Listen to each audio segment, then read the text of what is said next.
All right, so hello everybody. Thank you for coming along to this week's AFMS seminar.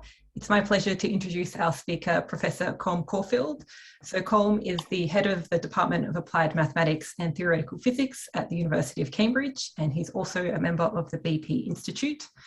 His research interests include turbulence and mixing in a wide range of environmental and industrial flows, particularly when the influence of density difference plays an important role. And he's going to be talking about some of that work today. So please take it away, Colm. Okay, thank you very much, Kat, and thank you very much to all of you to come to listen to me at this time and for the invitation. It's been great to pull this talk together and think about telling you about some of the recent stuff I've been involved in. Of course, I am showing my sponsors, the Engineering and Physical Sciences Research Council of UK Research and Innovation, and also the Natural Environment Research Council. That really sums up the fact that I'm interested in the natural environment, but I'm often approaching it from kind of mathematical and engineering background. And then the other sort of acknowledgement I might like to make is to the Summer School of Geophysical Fluid Dynamics at Woods Hole, which has had a great influence on my career. And also in 2019, we actually had a summer on stratified turbulence and mixing processes, and that really motivated the work that I'm going to be talking to you about today. And really, there's a video from my former PhD student, Chris Howland, in the bottom corner here, showing a sheared internal wave breaking. And so really what I wanted to investigate in this talk is to do three things. One is to try and to explain to you why understanding that process is important and very challenging, and then try and talk to you about some recent applications of the more sort of data-driven technologies that have been developed under the broad umbrella of these sexy names of artificial intelligence and machine learning, but it's in many cases what our grandparents called statistics, to actually try and understand and extract more information from the very large data sets that we're getting. And the picture on the left shows how some of these data-driven methods allow us to reanalyze observational data to identify some interesting aspects of the mixing. And the picture on the right shows us how these sort of data-driven methods can actually extract more interesting information from the increasingly large numerical simulations that we are able to conduct now if we have access to the computer and the electricity. So, there we go. So, of course, we're very interested in understanding how the global climate system is changing, since it's changing so rapidly at the moment. And I think this is just an amazing image due to Kathleen Doan from Earth and Space Research of altimetry data that's used, it's assimilated, to give you an overview of the sort of currents and the dynamics of the ocean. You see all these beautiful currents going on. You can see the clear effect of the equator. You can see the Gulf Stream. You can see the Agulhas current. You can see the Kuroshio. And you just have this very important impression that the ocean is extremely dynamic and extremely energetic. And of course, we are changing, with my mathematical hat on, we're changing the boundary conditions incredibly significantly and rapidly on these the world's oceans. They're just kind of heating up by usual models of inference or assessment of the data to say that we're really, as we heat the atmosphere, the oceans are getting hotter. And that will mean that previous models that might have been tuned to deal with the previous situations and previous dynamics that's going on may not be entirely appropriate. So you have to really get more confident in the parameterizations and models within the world's oceans to drive this classic picture we have of these, I don't really want to say the conveyor belt, but there are these circulations, these key circulations that are driving the dynamics. Deep water formation in the vicinity of Greenland while it still has ice, deep water formation in the vicinity of Antarctic, and then there are these other currents that are going on that are transporting, that we're seeing those surface currents that I showed in Kathleen Doan's picture video, that you see these surface currents that are transporting substantial amounts of heat globally around the system, typically poleward. And this image on the left from 20 years ago, but the ballpark numbers are right, the scale of the heat transport is in the order of petawatts poleward. So it's a very, very large amount of heat is being moved around. There's lots of complicated dynamics. This conveyor belt is by no means the entire story. You have Antarctic bottom water, North Atlantic deep water, very complicated circulations, very complicated forcings at the boundary to do with heating and cooling and wind stresses and so on. I really don't want to get into those. Really, all I want to say is that if we're hotter at the top and we have cold water on the bottom, there has to be something that is causing the stratification that is actually observed in the world's oceans. And what is causing that stratification, the fact that there's a largely smooth stratification in the world's oceans, is some kind of interior mixing process. And that interior mixing process is really the thing that I'm particularly interested in. And the reason also, well, the reason I'm interested in the ocean is because it's beautiful. But I think the argument I would present to funding agencies about why I'm interested in the ocean is that it really is the key heat reservoir in the world's global system. So if you do the thermodynamics, the top 3.4 meters or so of the ocean has the same heat capacity as the 100 kilometers of the atmosphere. Now, of course, depending on which billionaire you are, you define the edge of space differently, but the traditional international measure is that the atmosphere goes up to 100 kilometers, the Kármán line. So that whole column of a volume of air to be heated up by 1 degree in whatever currency unit you want is the same amount of heat as required to heat just 3.4 meters depth of water. And so the oceans are enormously greater heat reservoir than the atmosphere. And so it's very important to understand how to model the oceans and what the dynamics are for the heat transport. And that, of course, is very, very important for any number of societal reasons. And one in particular, of course, is about the issue about how the sea level rise or sea level change. Of course, there are two main ways that the sea level may change. As the ocean heats up, it will expand. And also as we melt land-based ice, there will be an increase in the volume of water, in the mass of water that's in the oceans, and that will also increase the depth. But there's a large amount of uncertainty on that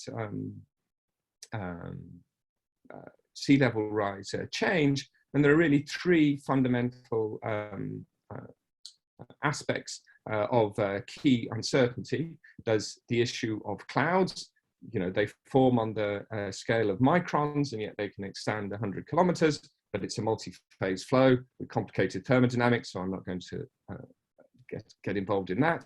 You could say the same thing about ice sheets. It's non-Newtonian, it's very multi-phase, it's all about whether they melt or not. It's very complicated dynamics, but it's a great area of uncertainty. But the area I want to focus on is the internal wave mixing. I'm showing this beautiful video here of surface waves off the coast of Ireland, taken actually by my brother. But there are also, of course, waves in the interior of the ocean that are transporting heat and mass around in the system. Now, of course, why we have these waves is because we have the stratified fluid is stably stratified, and it has, since it has the stratification, there is, of course, a restoring force. If you perturb a parcel upwards in a stratified fluid, it will feel a restoring force. It's more dense than its environment, and it will fall back down to its, or feel force to make it want to fall back to its equilibrium position. When it reaches its equilibrium position, it will have some velocity. So, of course, it will overshoot it, kinetic energy, so it will overshoot its location, and it therefore introduces an oscillation, which happens at the frequency, of course, this famous buoyancy frequency, which is related to the gradient of the density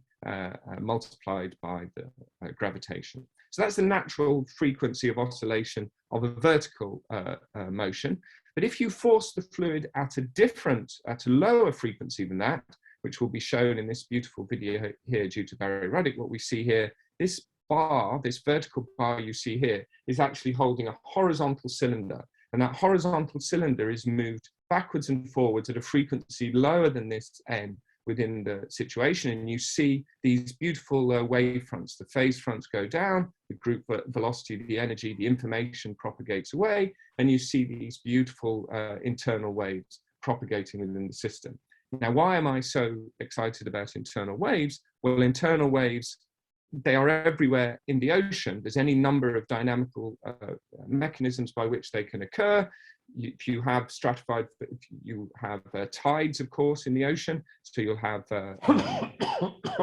flows going backwards and forwards across topography, lifting dense parcels up, letting them fall back. Those will send waves away from the topography. You can have currents. Indeed, they don't have to be just tides. You can have currents flowing over topography. They will then be able to emit lee waves. If you have storms near the surface, where the wind has mixed the upper layer, then you introduce oscillations at the interface between the more stratified lower ocean and the well-mixed upper layer. That then, of course, triggers waves. So you really should think of the ocean as just being full of this incredible soup of different waves. And what really I then want to say, is there anything we can say specifically about how waves interact, how they deposit momentum, and how they mix up the fluid?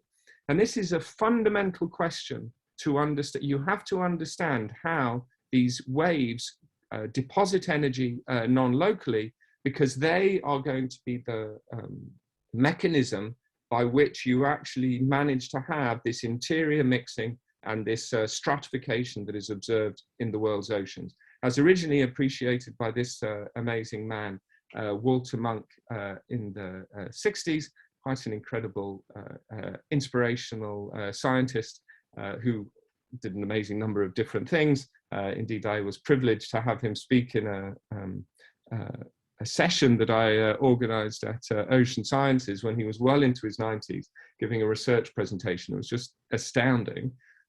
Why I'm bringing him up in this, apart from just hero worship, is he had this key concept that to say that really what you needed to manage to get to have the observed vertical distribution of the stratification. Vertical distributions in the interior Pacific are not inconsistent with a simple model involving a constant upward vertical velocity and an eddy diffusivity, substantially higher eddy diffusivity of heat, substantially higher than the molecular one, larger by a factor of 1,000 or so.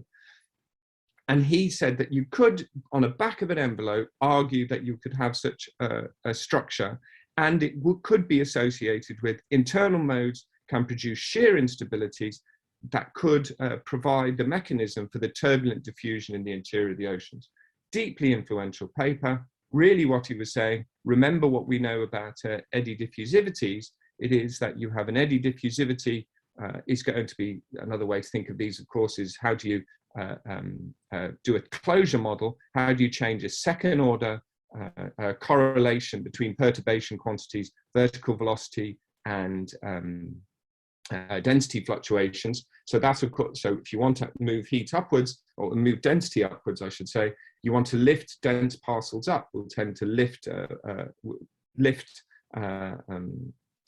mass upwards, so it'll be transport is a negative, it's a density flux is really what I'm talking about now.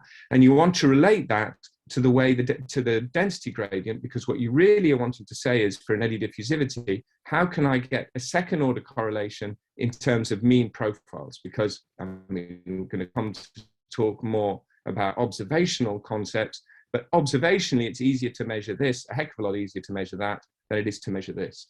And so really the question you want to ask is, can I get some model that relates this vertical flux of density, which would be associated with this turbulent mixing, that would mean that we would tend to identify the stratification, because you kind of want to have that on average, right? Because if you've got all the dense water at the bottom and all the hot water at the top, so the mixing process has got to be to pull some of the heat downwards and pull some of the cool upwards. So you're going to be mixing it up in that way, lifting density upwards on average. How do we manage to work out that particular quantity? And that's the fundamental question I want to address. And it's really, when you go away from saying it's just some simple constant, which of course is great, it's the first order concept, it then gets extremely complicated to understand what's happening. Because one aspect that you'll see is there's energetics associated with these statements. Because the key question you want to understand is within turbulent flows, what is the taxation rate of the fact that you're in a stratified flow? Now, what I mean by a taxation rate is if you look at the turbulent kinetic energy equation, so you see how you'd expect the kinetic energy to change with time appropriately per unit mass, then what are you going to see? There's going to be some transport term, which can be written as the divergence of a flux. It's going to be moving stuff around. You'll typically have some turbulent production term. It could be coming from extracting energy from the shear, for example. You're going to have the viscous dissipation, and this chat will be coming up an awful lot. We have the symmetric part of the strain tensor, but it's a positive definite thing that's sucking kinetic energy out of the system and putting it in the internal energy reservoir.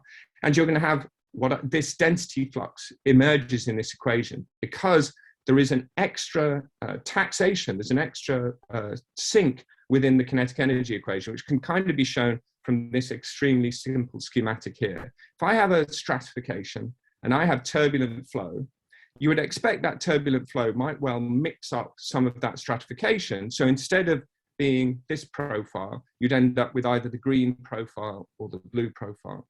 And what that means is if you look at the structure of the flow, what on average you've done is you've lifted dense parcels up. And if you've lifted mass up within a gravitational field, you've increased the potential energy of the system. So this term, this buoyancy, this density flux term, I call it buoyancy flux, but that's sloppy, has really effectively two components. There's a reversible part, because I could imagine I'd lift a dense parcel up, put it back down, I could have this wave thing. That doesn't necessarily change the potential energy of the system irreversibly. But if I mix the fluid, it does change the potential energy of the system irreversibly, and so will tend to have increased the potential energy of the system. So can we understand that process? Can we understand how this will change? And that's the fundamental question that we want to address. I'll say it again. So the classic situation would be, well, if we suppose the situation isn't changing much, and if we don't really care about if we have a sufficiently large system, so the transport terms all cancel out, we're really interested in how the turbulence production is partitioned between the viscous dissipation and this density flux term. So that's really what we want to understand. But there's another way to think about mixing, because so far I've talked about it very rapidly and impressionistically, but I've talked about it in terms of energetics. But really mixing means that you stop having great variation in your density field and you reduce the variance in your density field. And so if I look at the variance in density fluctuations and work out an evolution equation for that, I actually end up appropriately scaled with the gravity and the buoyancy frequency, because that just means everything is dimensionally appropriate. I end up with a time varying term, a divergence of a flux, these sorts of transport terms. And this density flux, this buoyancy flux, reappears exactly again in this equation, because there's an exchange, because it's the way you are transporting or you're moving your dense parcel. Remember, lifting dense parcels up may indeed lead to this mixing. But now I have something that has exactly the properties I'd want to have if it was actually about irreversible mixing. This appropriately scaled chi quantity, which is the destruction of the density variance. It's a purely, just like the viscous dissipation term, it's purely sign definite, it's positive definite. It involves the molecular diffusivity of the density field, and it is so that is the way that you destroy density variance or buoyancy variance within your system. And so there's actually, I've really coming to think of it, it's more natural to use that as the measure of your mixing, because if everything is in steady state, which of course is so incredibly unlikely, then you don't have a variation in your buoyancy variance. You don't have the transport terms don't matter, and you're increasing the density variance by the buoyancy flux, and you're decreasing it by this chi. And so they should be exactly the same scale if you're all in steady state. And so rather than saying the eddy diffusivity should be this buoyancy flux term, which could have reversible components, you can just say it's just this chi term, which is very much more appealing way to think about things. So what do we want to say? Well, then fundamentally, I want to be able to say that I remember the monk problem is to get a model for this eddy diffusivity, and I could say, well, I may be wanting to worry about the buoyancy flux, but I should also be worrying about this buoyancy variance term. And so, since they're the terms that appear in these two equations, there's very commonly this flux coefficient is something people are interested in, the ratio of chi over epsilon. You can talk about things in terms of efficiencies, because I like efficiencies to be less than 1, and the way that you would be increasing or doing your mixing would be chi, and the way which is would be increasing the potential energy of the system, and the two sinks therefore from the kinetic energy equation are increasing the potential energy irreversibly and viscous dissipation. And so the efficiency of the mixing is how much of the energy that is lost from the kinetic energy reservoir actually goes into the mixing, which could be expressed in this particular way. So that's what I want to do. And I want to understand those processes. And a natural question is, well, how are we going to introduce turbulence? Well, we would introduce turbulence to actually drive this sort of flow through these sort of examples you see of these shear instabilities. You see this overwhelming impression that you have flows roll up vortices. You observe this in the oceans. This is observational data from Matthew Alford and Rob Pinkel. And a key measure for that is saying, when does the wave actually break? And understanding when the wave is likely to actually break is in terms of a Richardson number.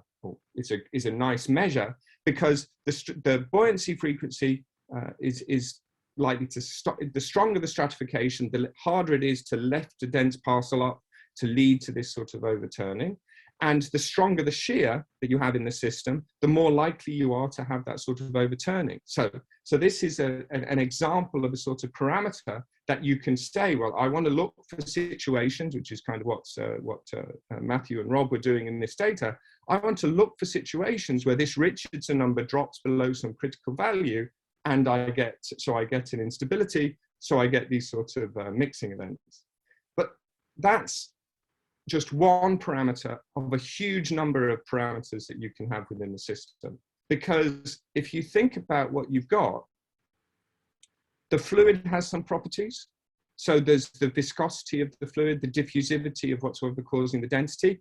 And that's not even starting to talk about the fact that like the stuff that beautiful work that Trevor McDougall's done, the equation of state for salt water is really complicated. You can have salt and heat will be causing your stratification, so you can have double diffusive properties.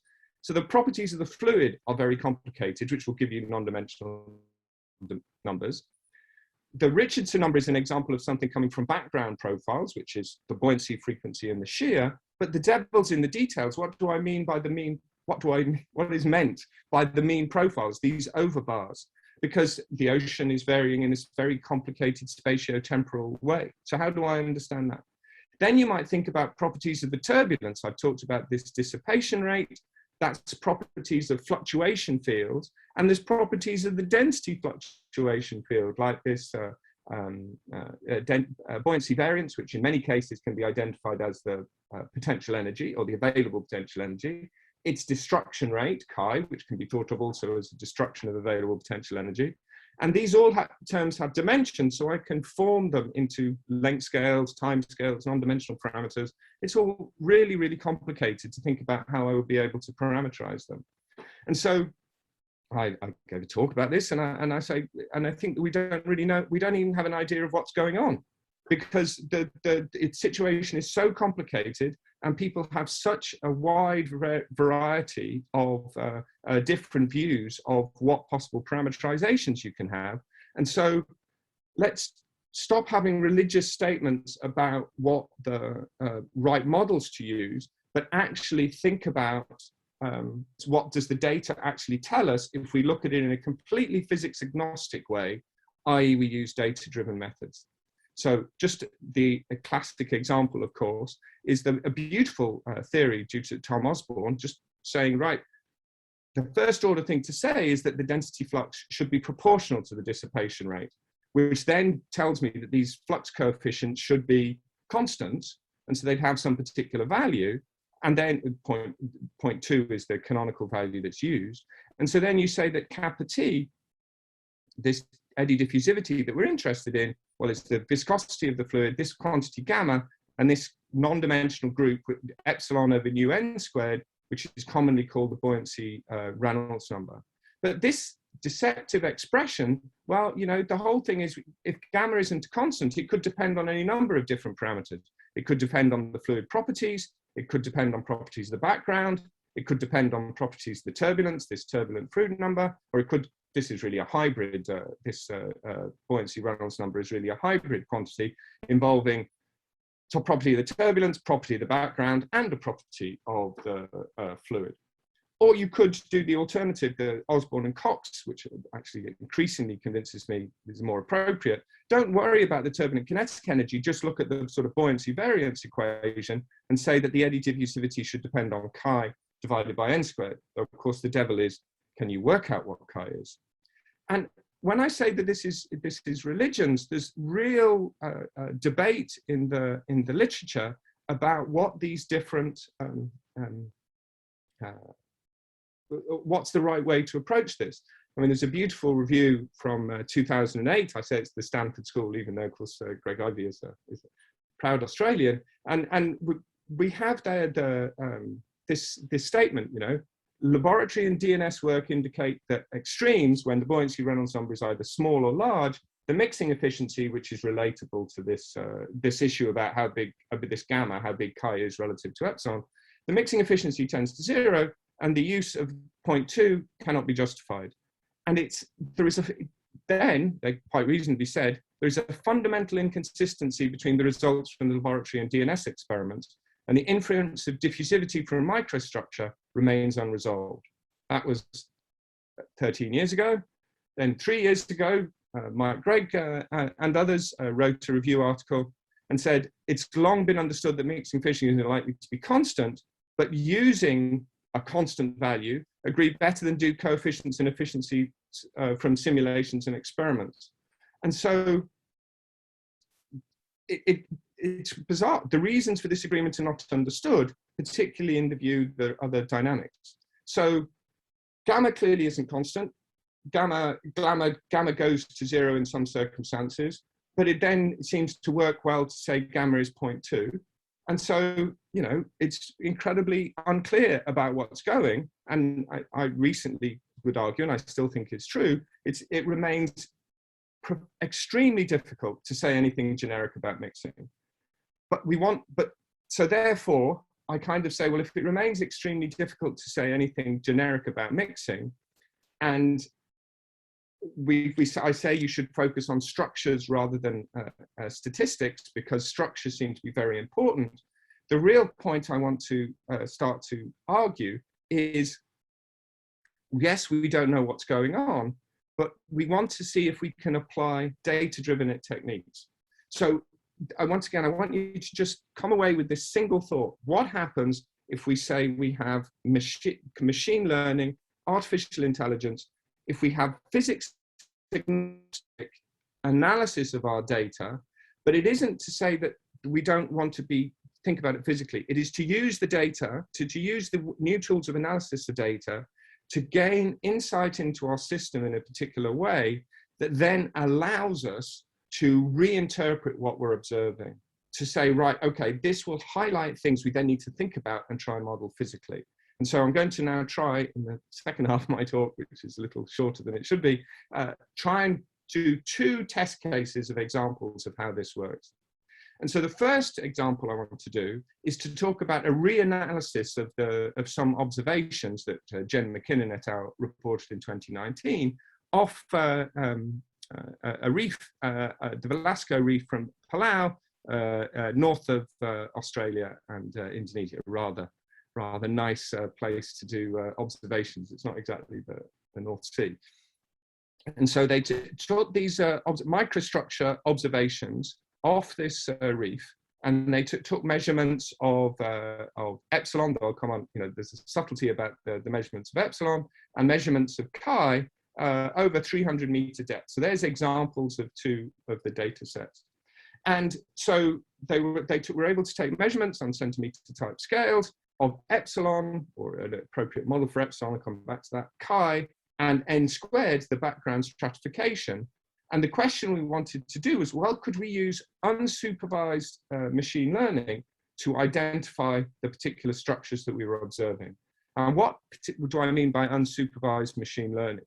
Well, what I mean was, you take these data sets, these data sets of epsilon and chi, and then you send a kind of vision window downwards, a sampling window that takes out certain depths. We tried, the data I'll show you is 50 meters, but the depth that is chosen, it doesn't, within reason, between 20 meters and 60, 70 meters, it doesn't really matter. But you take these windows of data and stack them up. And for those data, you then identify epsilon, you take epsilon for the data, chi, and n squared.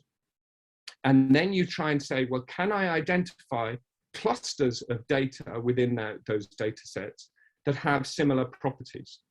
And so we have to have a clustering algorithm that analyzes this data. So imagine a 3-dimensional plot of epsilon, chi, and n squared being the 3 coordinates, and you draw a dot. And then you want to see within all those data sets, can you identify the ones that have the same properties? And the clustering algorithm is we use a thing called optics. So what you really want to do is you want to identify patches of data that are clustered and have really 3 similar properties of epsilon, chi, and n squared to each other within that group. And so how you do that is you use a measure called the reachability distance. And I'll try and explain what that is. The first thing that it's the maximum of 3, the reachability distance between 2 data points. And remember, the data point is really the set of epsilon, chi, and n squared. Between 2 such sets of data is the maximum value of this core distance, which I'm going to come and explain to you in a minute, for each of the 2 data, and then the actual pure, Euclidean distance between the 2 points in this 3-dimensional plot where you put them epsilon, chi, and n squared. And the core measures are really measures that show how much that particular point is within a cluster of data. And so what that means, the core, you define min points, for us it was 1,000 points. And the core distance is the distance away you need to be from that particular point to enclose within a sphere that number of points. So the core distance tells you how clustered the data is. And of course, Euclidean, in the vicinity of point xi and the vicinity of point xj. And then the Euclidean distance tells you how close those 2 guys are. So it's effectively a measure of how likely they are to be in the same cluster. And when you then plot this reachability distance as a function of an ordered set of points, you'll typically find a picture that looks like this. So you see the red line here has very low reachability distance because it means the red data points are highly clustered and densely clustered. They're close together and there's a lot of them close together. The pink group is also highly clustered. The blue group is also highly clustered. But you see the blue group, and they're separate apart from each other, but there is a cluster of them. And you see the yellow data is not so well clustered, but there is still a kind of cluster of the yellow data there. So this is a mechanism by which we can identify different sets of data from within our set. So how do we do that? Well, here are slices of the data set that was taken by Jen McKinnon and Gunnar Vogt and Matthew Alford and others. And so we see this, that's all the data we have, the gray points. But now we have projections in our 3D space. This is chi on the y-axis and epsilon on the x-axis. This is epsilon here, and this is n squared, and this is n squared and chi. And you see, if you look at the reachability plot, there are 5 different clusters that we have managed to identify in this data. And they group into 2 main sets. There's a low n squared group, which you can see here. The purple and the blue are clearly at lower n squared than the yellow, orange, and red.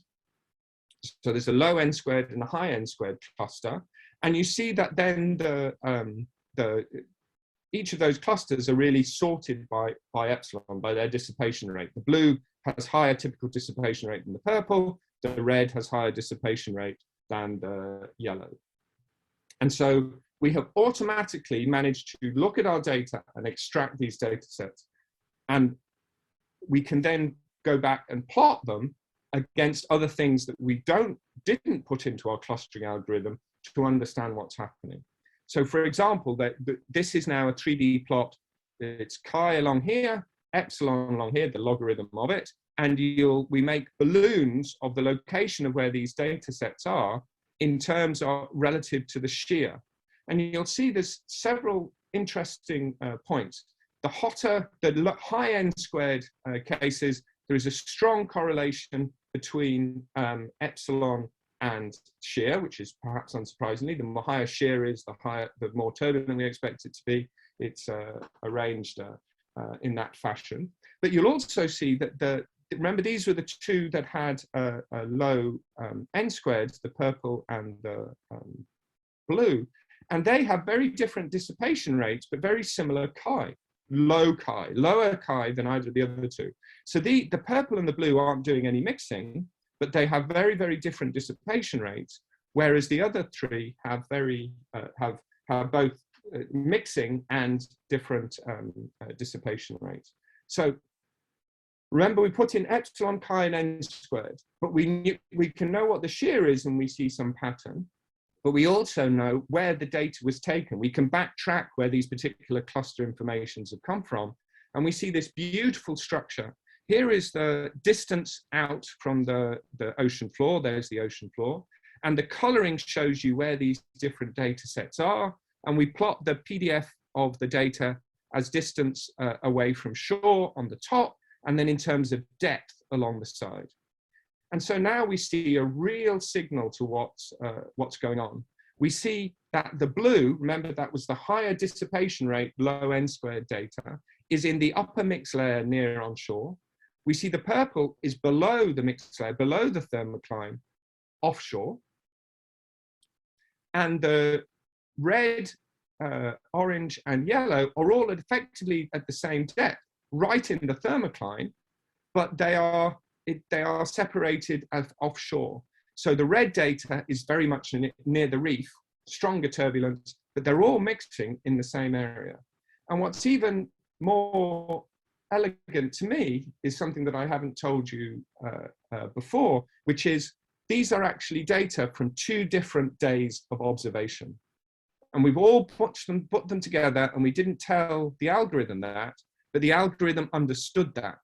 And so identified that, for example, the blue data is predominant and the red data is predominantly from day 2 when the flow was westward. And the purple data and the yellow data is predominantly from day 1 when the flow was eastward. So it's all about the direction of the flow that you had in the vicinity of this reef, telling you how strong the mixing could be. And so the algorithm has allowed us to identify different classes of mixing events within our data and has managed to importantly group them. It's not, you might say, well, we could have just looked at the mixing that was near the shore. And that's not what we've done. We've looked at the mixing that's near the shore that has a particular characteristic of its turbulent events. So we've managed to effectively filter out the nearshore data that doesn't have this characteristic mixing event. And that is very useful because it gets right to the heart of the Osborne model. Now, Osborne's model was kind of arguing that, I mean, it's a perfectly reasonable first thing to say, was that the mixing was linearly relatable to the dissipation, and so that the kind of gamma was constant. But we actually see a significant amount of asymmetry between the two quantities, the chi and the epsilon, in these grouped events. Effectively, the chi contributions to the mixing are dominated by extreme events. So in these plots here, I try and show that. The dash shows you the mean value, and the shaded region, because remember these are logarithms, the shaded regions show you the regions where 80% of the data of the contribution to the chi, or the quantity, is coming from. And you'll see that a huge amount of the mixing is happening just at 2 locations in chi for this orange data set, which is that one there, whereas a lot where the contributions to the dissipation are very much more widely spread out. And so that's what we're trying to show here in terms of sorting the data. So these are the fraction of points ordered from the ones with the largest contribution to the smallest contribution that make a contribution to the average that we've got. And solid lines correspond to the dissipation rate. And you see there's very little difference for the dissipation rate between the 5 different kinds of mixing events, the 5 different colors. They all follow pretty much the same line. But you'll see there's huge variability in the different mixing events in terms of how small an area, smaller quantity of the data contributes to the actual amount of mixing that you see. So for example, for the red one, the most extreme one, 80% of the mixing is coming from 7% of the data. And so that's saying that the tails of the distribution really matter, and you have very much more efficient mixing events in those cases. So rare mixing events really strongly contribute to the total amount of the flux. And so here it is shown, this is the fraction of the flux, the actual mixing that's happening, and these are ordered for the red cluster, this particular most efficient mixing event. And you see this really peculiar phenomenon. That's the theoretical calculate. That's what Osborne argued, gamma is 0.2. And you'll see for the most strongly mixing events, they have gamma substantially bigger than 0.2. And you'll also see the interesting phenomena that the data are the mean values for the data are the dots, and the 25 to 75 percentile is the shaded region. It's a really, really skewed data set that the gamma is more efficient at very high values of, gamma is more efficient at the cases where the mixing is strongest. Gamma is large, much larger than the mean, where the mixing is strongest, which is what's shown in this particular plot. This is the vertical flux of density measured from a direct measurement of chi. This is what the gamma would be, the relationship between chi and epsilon. And so epsilon saturates, but chi doesn't quite so much. So it goes to much larger values at the larger values of mixing. And so you see these much bigger values of gamma. Is the mixing optimal, or Goldilocks is something else I've been talking about in terms of these sort of shear instabilities. And there is a hint of some evidence that that phenomenon is happening. So we identify a certain kind of mixing event that's very strong. That very strong mixing event has very efficient mixing when at the extreme of the distribution. And by doing this automatic assessment, we have managed to identify that chi and epsilon are not pretty much the same distribution. But that, of course, is all about, can we trust our data? Because what we're really doing in this observation, this observation is we're saying, okay, we're trying to understand how the flow is behaving from a relatively small set of vertical measurements. And that is also, that statistically sounds quite risky, because really what you're trying to use vertical profiles to infer box average, and there's clearly going to be some uncertainty in how you do that.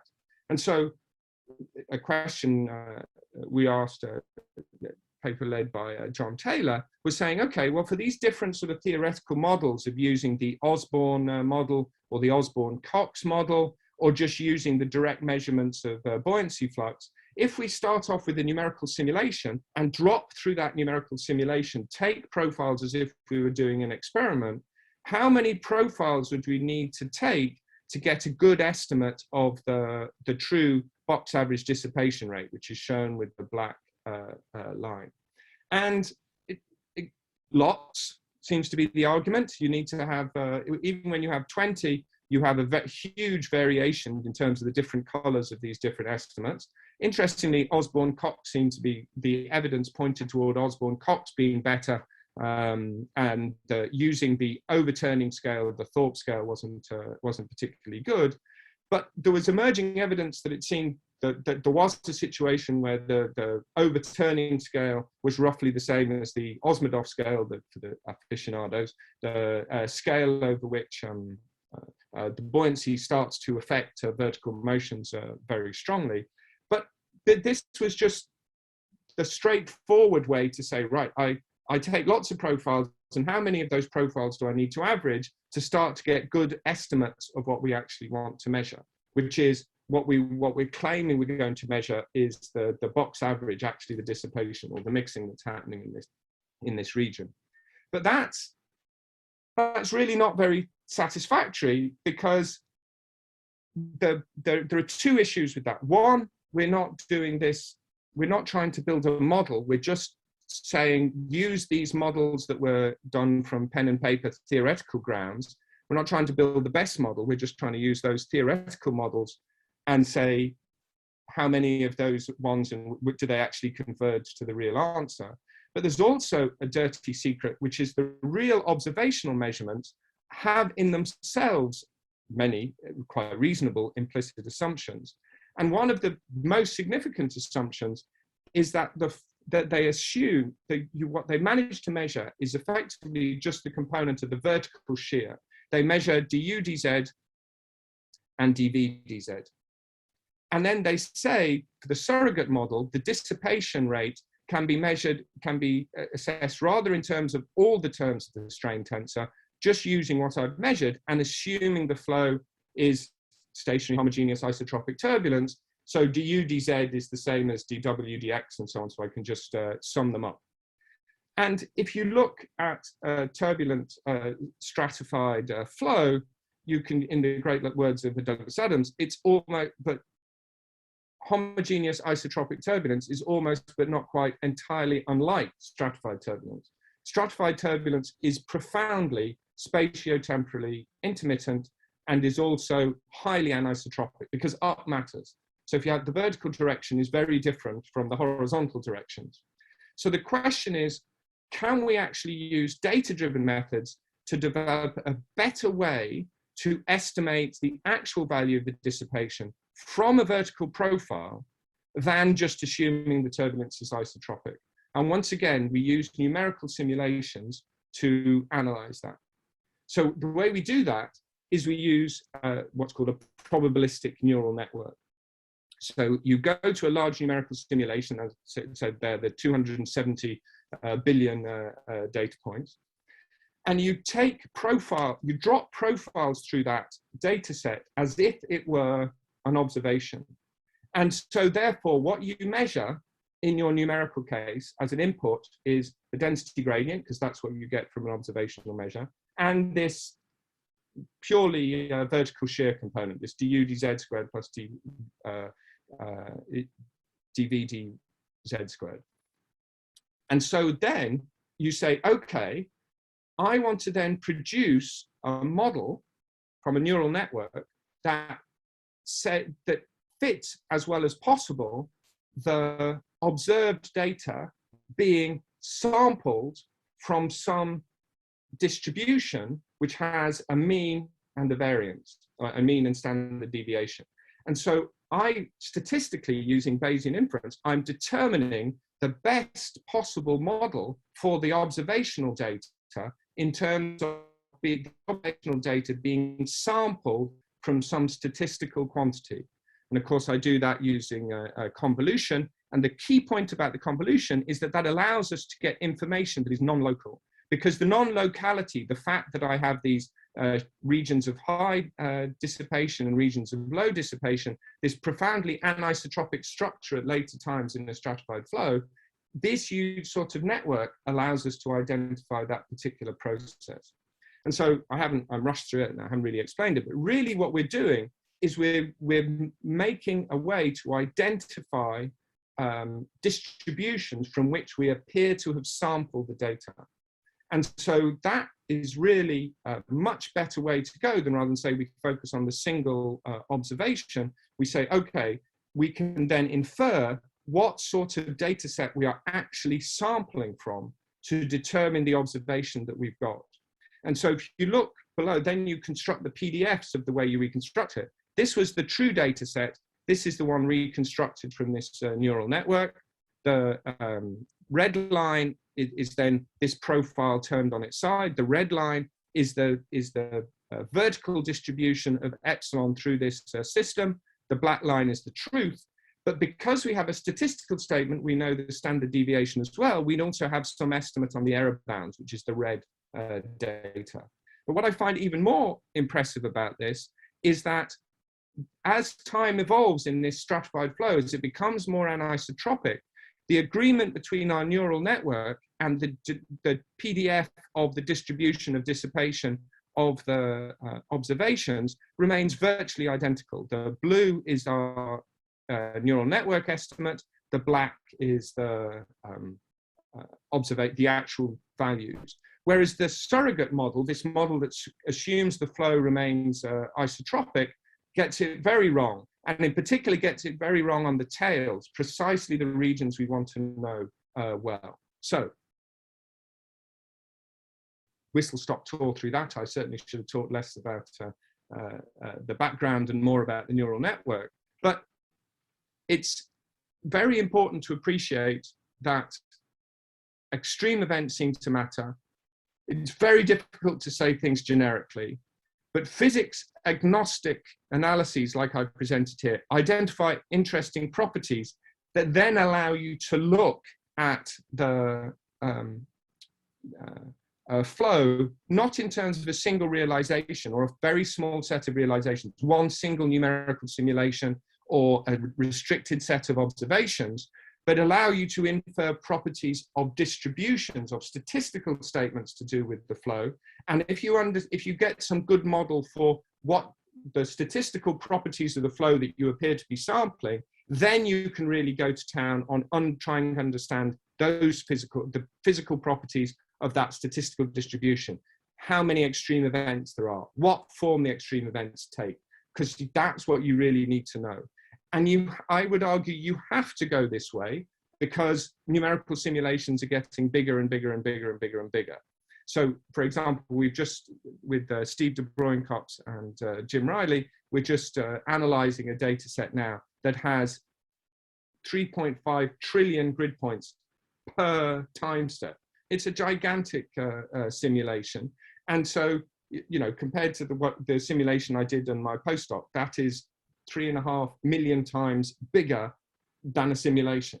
So you have to have some algorithmic way to analyze data sets that are that large. And so that's why I really think these sort of approaches are important. Of course, I didn't do this work, and I missed off a name here. Chris Howland, of course, helped me and did many of the simulations. I showed sort of particular pictures, but the two key people I want to highlight who did all the work that I've just presented the slides for are Miles Couchman, my postdoc, who reanalyzed the Palau data, and the probabilistic neural network was done by Sam Lewin, my PhD student. Two really impressive young scientists who have just really got their heads around this data-driven technique. So there we are, whistle stop tour. Thank you very much for listening. Great, so thank you so much, Colm, for that excellent talk. we do have time for questions. So if you're in the audience and you want to ask a question, feel free to just unmute your mic and go ahead, or you can put your hand up or type in the chat box. Got all the options available. While people are kind of gathering their thoughts, I'll just ask a quick question, which was sort of on the Palau data a bit, and I might have missed it, Colm, but you end up with the different clusters in the different regions. Can you then kind of start assigning, like, okay, this is Kelvin-Helmholtz, or this is internal wave breaking, or is that a little bit too far to take it? No, I think, well, let me flick back to those pictures. I think there is some of it is in the eye of the beholder, and so this one I think is quite telling for that particular picture. So the hot colours are definitely mixing events that are happening in the thermocline, right? And they are at varying distance away from the shore, and they all seem to have non-trivial shear in them. So so they are some mixture, I would argue, of roughness-driven mixing and also shear instabilities. What then the blue data sets, the stuff that's in very shallow depths, and a lot of that is on shore, is once again a combination of roughness and kind of wind-driven, surface wave breaking process causing turbulence in the mix layer. I think the one that's most curious is the purple one. It's really quite far offshore, and is happening really at quite serious depths. And so that, I would argue, is qualitatively different from both the blue one and the hot events. I think it is the real challenge for actually putting physical arguments on what individual cases are, is that, because I think the ones that are close to the thermocline have a mixture of boundary effects and shear effects. And so it's not once again, you've got to be nervous about about drawing too much conclusion about these sort of extreme events. The fact that there are some events that are very high chi, where the epsilon is kind of the same. Is the situation that's going on there, this sort of uptick that's happening with these very efficient events, are those ones that are dominated by the boundary effect, or are they the ones that are dominated by the shear in the interior? We weren't brave enough to try and then look at the localization of these particular events over here to see if they're different from those. I mean, for the aficionados, several of whom I know are in the audience, it is really amazing how good gamma 8.2 is, because it really shouldn't be, right? But it really does. I mean, I shouldn't say it shouldn't be. I am not aware of a good argument why it should be 0.2, but 0.2 it is, to a good approximation a lot of the time. And we have this sort of uptick on the side, but you've got to remember, before I go too far into it, that is a ratio of two quantities, both of which we have uncertainties associated with. So that you don't want to put too much into this. But but certainly there are situations where when epsilon gets, for the ones that have the most mixing, I should have drawn this 0.2, right? You kind of have this plateau in epsilon that you don't see the plateau in chi, right? And so is this real, that I'm making a big sort of hoo-ha about, and is that qualitatively different from the dynamics that's in this region? And that is the hint that there might be different physical processes. Though of course it could just be that there's a bias in the data, because it is, these are very difficult things to measure. And then when I talk about the PNN, I kind of say, well, the epsilon is kind of biased anyway. There's not necessarily a good agreement between inferring it purely from the vertical shear components when the flow is anisotropic, which you expect stratified turbulence to be. So I didn't really answer the question, I just spoke some more. No, I think it sounds like there's just so many subtleties that you need to be very careful about. All right, so we've got quite a few people in the audience. I think Timur was probably next up, so go ahead. Okay. Thanks, Colm. That was a really interesting talk. My question was about the clustering algorithm you use.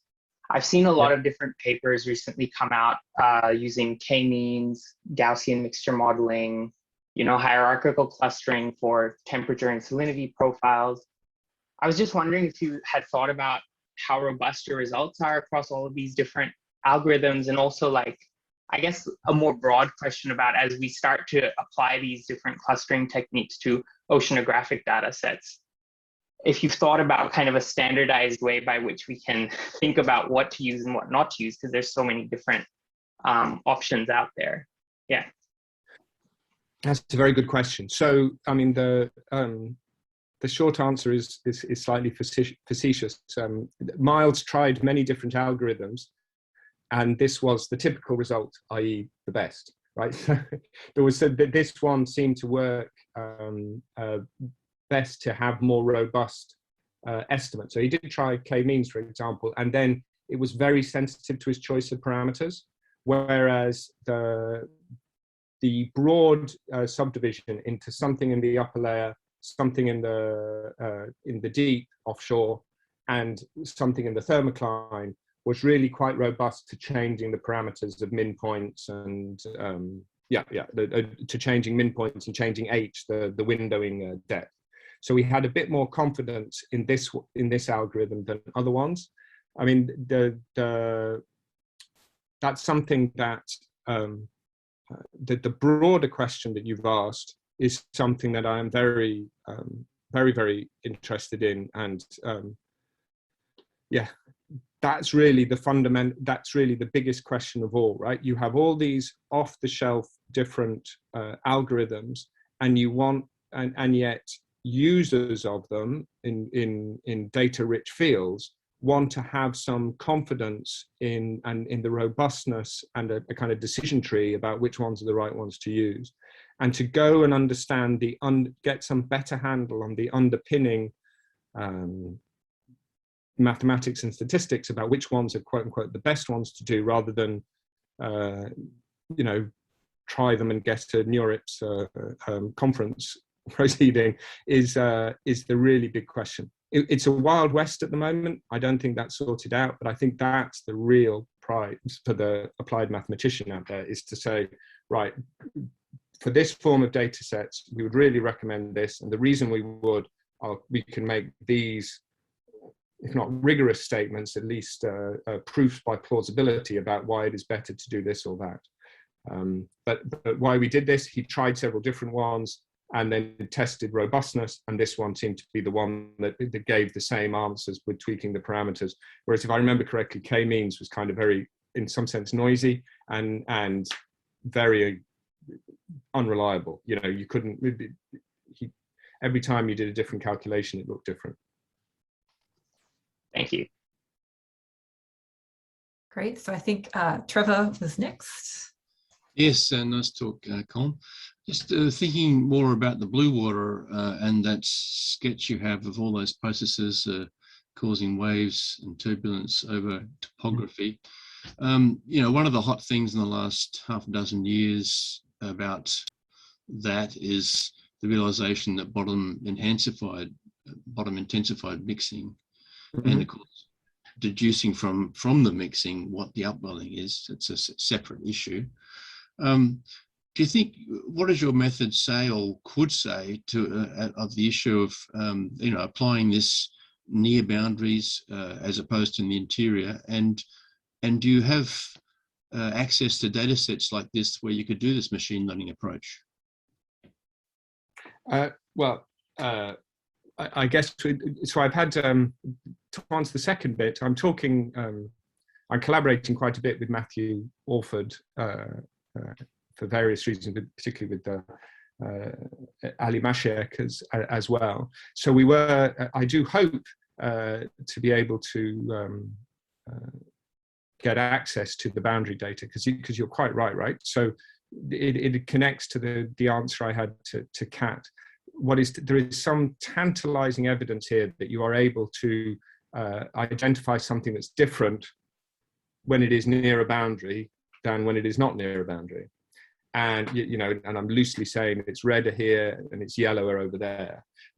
You see this separation, and so it would be nice to have a richer data set, to have more data, to then be able to say, okay, we can really start to identify whether boundary-driven mixing is inherently different from, or boundary contiguous mixing is inherently different in terms of its chi values or whatever, compared to wave breaking interior mixing. And that is, you know, is it associated with the uptick that we're seeing, for example, this quote unquote more efficient stuff? Either way, is that the shear driven mixing or is it the boundary mixing? And I think there is also a place to play of the other leg, the second leg, to actually apply. At the moment, we've only applied this sort of approach to internally forced kind of periodic domain decaying turbulence simulations. And I think it would be very interesting to try with a data set that to try something like a simulation of a Lee wave or something like that, right? So that you would have stuff that was breaking near the structure and further away from the structure, and just see if not in a triply periodic computational applied mathematician box, whether these algorithms can give you different, well, so for example, different neural network prediction of what the mixing will be like near a boundary as opposed to shear driven.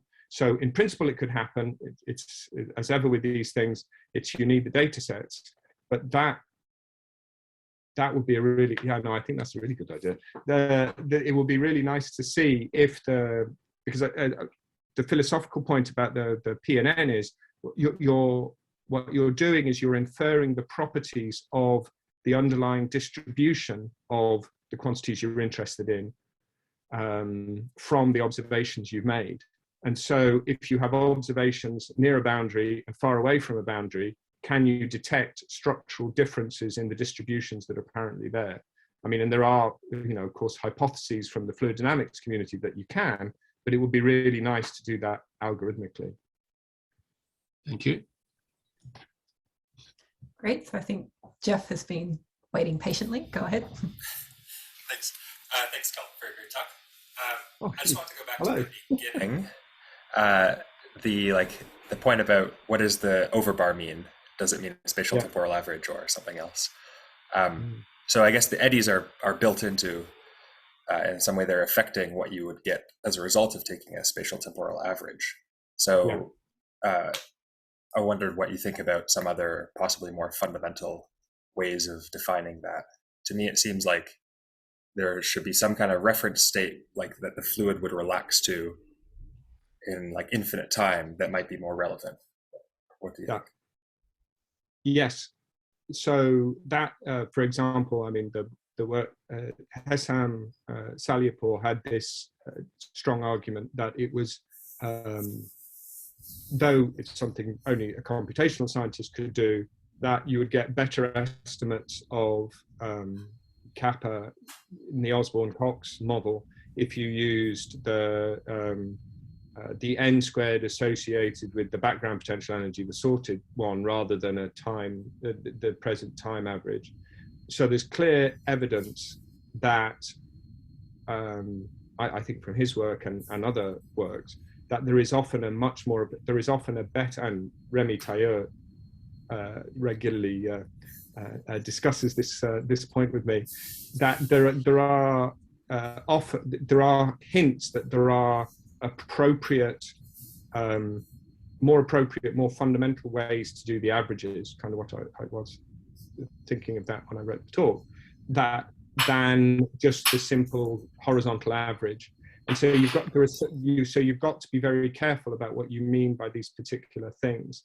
But I think, so I impressionistically mentioned things to do with the, you know, Steve Thorpe's deeply influential work about saying, you know, is the ocean marginally stable? There is a real prize out there, which seems to be that there is a suggestion of, and some, you know, self-organized criticality or whatever, that the flow, appropriate underlying state, the flow can sometimes be converging to an underlying state that has some balance, some kind of equilibrium. I mean, Stuart Turner was onto this in the 60s and 70s. And I think the question is not clear what that is. And in most situations, a simple horizontal average is clearly not the right thing to do.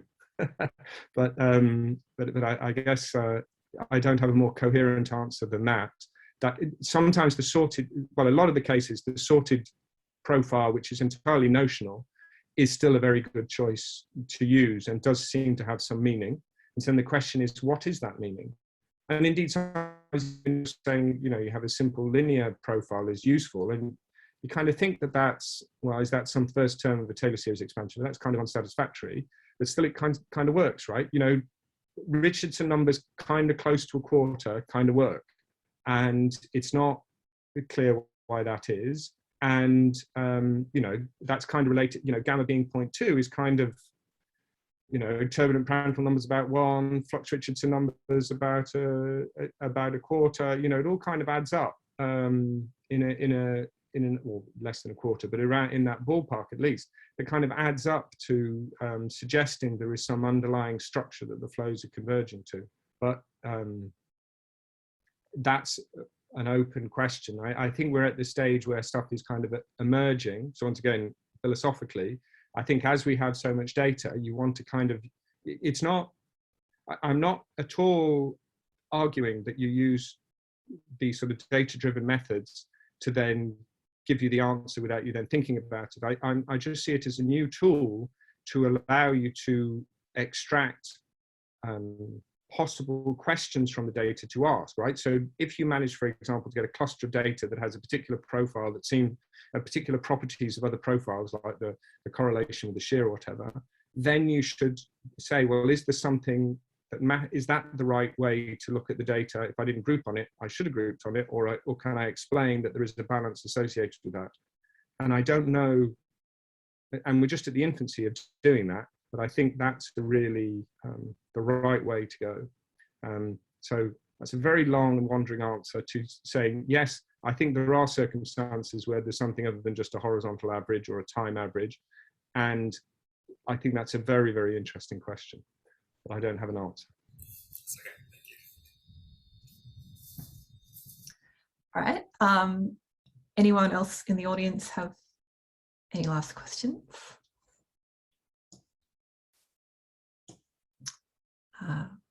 Great. Otherwise, I think we'll thank Colm once again, especially for getting up so early in the UK. We really, really appreciate it.